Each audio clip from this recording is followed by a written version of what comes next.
Alright, so my name is William Benford. This is my screencast for Operating Systems Project 3.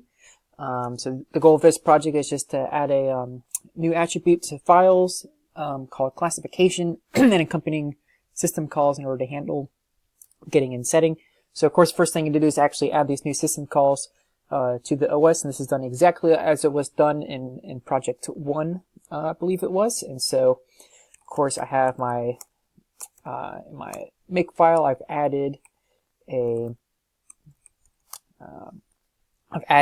my folder which I'm going to add these new system calls in. I've added to the core directories, and then so going into file class, we have a couple. This is where the actual definitions for the system calls are in. So that we have file class.c is where the actual implementations are. You can see I've called them get classification, get classification, set classification. There's a couple of important things to note here. So first of all, this current path is what helps actually get the information about the file and things like that. And that's what this is. The return is set to -1 if it's unsuccessful. So I have it's less than 0. If it's error, then I'm just going to return -1, meaning that typically this will happen when I don't have access to the file, don't have the right permission, things like that. So then down here we have these two important messages. We're using set attribute and get attribute.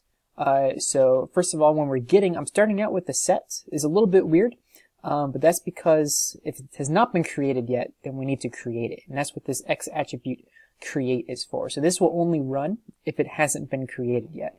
This allows me to set to initialize the classification to 0. So then if we need to initialize it, we've initialized it, and then we're going to get what it was in. So it's 0 if we haven't read it yet, or it's whatever the classification was otherwise. Probably an interesting note, you have to use kmalloc, not just malloc, because we're in kernel.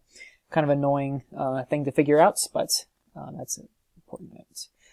So it's real similar down here for the set classifications. Light out exactly the same thing. We still need to get the path from using current path, the turn a path name into an actual structure path, so you can actually get information out of it. It's the same thing. We're still checking to see if it's successful or not. And down here, it's of course this stuff is real similar to what it was beforehand.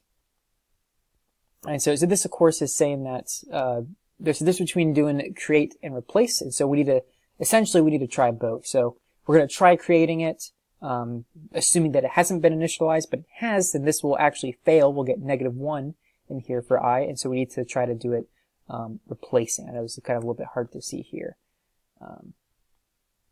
So I have replace down there and create, of course, up top. So of course, in terms of actually adding them into the actual OS themselves, is exactly what was last time. I'm going to pause the video real quick.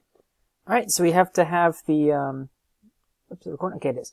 So we have to have the prototypes declared, and this includes /linux /syscalls.h files. So of course, it's joining the other ones.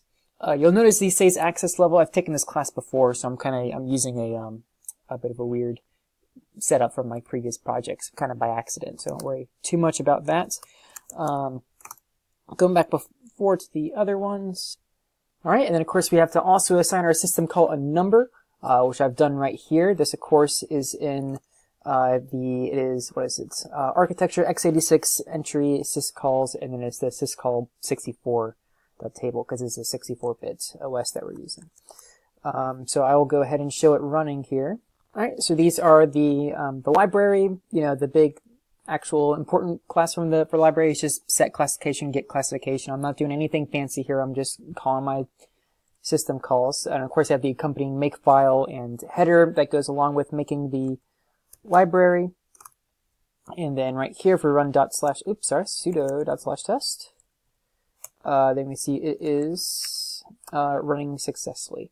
So the way this test is working is it's reading it a couple times and setting it. It's still set to 5, so of course it's going to be 5. This -1 is trying to read from a file which does not exist. So I was causing some crashes early in the project, so I've fixed that now. So should be all good to go. So that's my project, and yep, that's it.